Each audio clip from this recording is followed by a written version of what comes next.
DMTV Info, votre chaîne d'information en temps réel.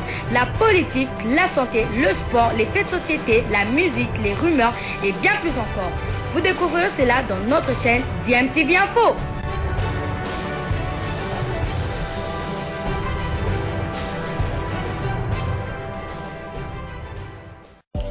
Vous êtes sur DMTV, bonjour ou bonsoir, tout dépend de l'heure à laquelle vous nous suivez. Tout plaisir est pour nous de vous retrouver, mais surtout de savoir que vous êtes nombreux en train de suivre votre chaîne YouTube DMTV. DMTV qui vous propose l'actualité, vous propose également des analyses et des réflexions sur des sujets d'actualité, sur des faits sociaux, tout simplement sur des réalités que nous observons ici chez nous en République démocratique du Congo.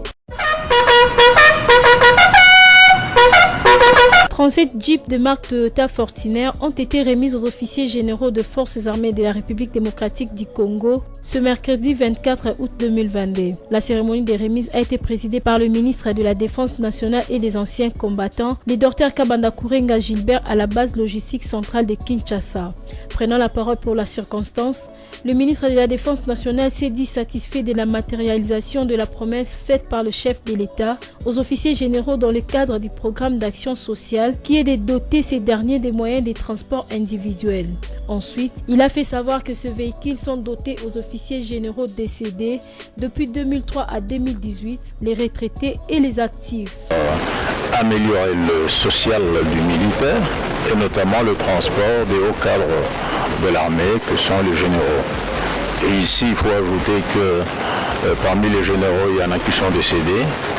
Et par conséquent, c'est plutôt leurs veuves qui vont recevoir leur véhicule en guise de reconnaissance des services rendus à la nation par ces hauts cadres militaires. Auparavant, le Dr Kabanda Kourenga Gilbert a remis symboliquement le clé de quelques véhicules à un échantillon de bénéficiaires pris au hasard.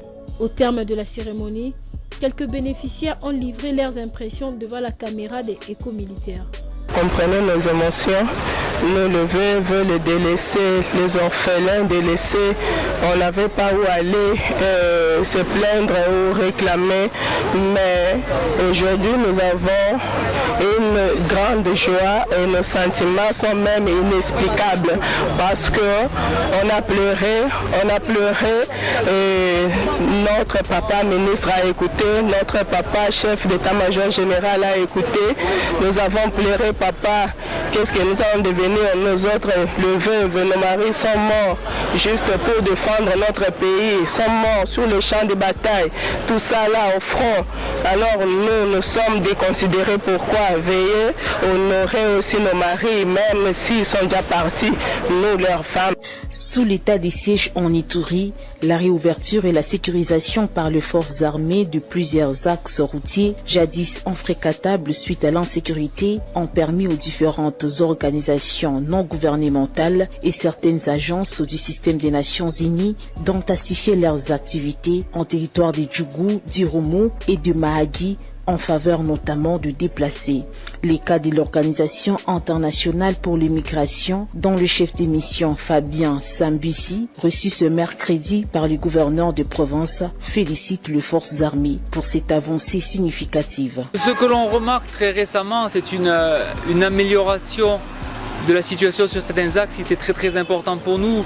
La sécurisation entre guillemets, mais l'amélioration de la situation sur la route nationale 27 par exemple est quelque chose qui est essentiel pour que l'on puisse avoir accès aux populations déplacées de ces zones-là, des territoires de Djougou, Mahagi. Et sans accès, malheureusement, il n'y a rien qu'on puisse faire. Donc l'amélioration de la situation et le travail qui a été effectué par son Excellence nous a permis de pouvoir continuer et d'avoir de bonnes perspectives quant à l'amélioration et à l'augmentation de nos activités sur ces axes-là. Hormis la route Bunya-Mahagi de la RNV7, considérée comme étant l'épine dorsale de l'économie de la province de l'Ituri, les axes routiers Bunya-Komanda, Bunya-Kunda, jadis en proie de l'insécurité, sont en séjour sécurisés par l'armée et le trafic est fluide la journée tout comme la nuit sur ces routes. À cela s'ajoutent les tronçons Bunya-Kassenyi, infestés des coupeurs de route avant l'instauration de l'état de siège, mais sécurisés et stabilisés sous ce régime spécial. Après la pluie, c'est le bon temps, dit-on. Le centre de négoce de Mugamba, situé à une centaine de kilomètres au sud de Bunia, respire désormais le bon vent de la paix. Plusieurs activités ont repris. Les habitants saluent le travail abattu par les FARDC pour sécuriser le milieu. Pour l'instant, vraiment, touche à FARDC, touche à hiyo. FARDC inafanya vitu vyetu tulikuwa hatuwezi. Par rapport na gisi mambo ilikuwa zamani na leo, il y a une très grande différence. Bakaendelea hivi, on est sûr que tout sera fini. Cette localité et plusieurs autres entités environnantes ont été les cibles des rebelles ADF la semaine dernière. L'administrateur militaire du territoire de Houmou s'est rendu sur terrain pour réconforter cette population. Colonel Siro Simba, dépêché dans la région par le gouverneur militaire, lieutenant général Bouaka Chamadjoni, appelle cette population à ne pas céder à la panique, à braver la peur et à faire confiance aux soldats loyalistes. Personne n'a quitté Mungamba. La population et surtout la jeunesse a fait preuve de résilience. Pour moi, ça me réconforte parce qu'on ne va plus connaître cette aventure. Nous faisons face dans la partie sud à des terroristes, mais dans l'unité, nous allons vaincre cet ennemi. La chefferie de Wallace Vonkoutou est secouée depuis 2020 par l'activisme des rebelles ADF, parfois appuyé selon les autorités par des éléments Maïmaï Kiandenga. L'armée fait de son mieux pour restaurer la paix dans cette partie de la province de l'Ituri.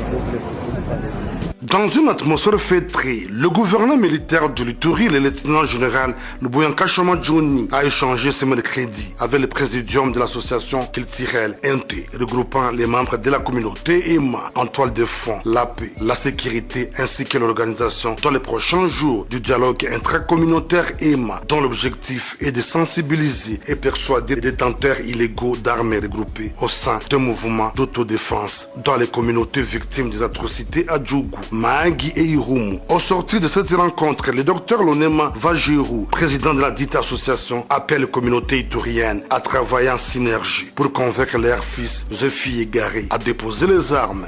C'est qu'il y a un groupe qui se réclame d'autodéfense. Et ce groupe est identifié dans la zone minière.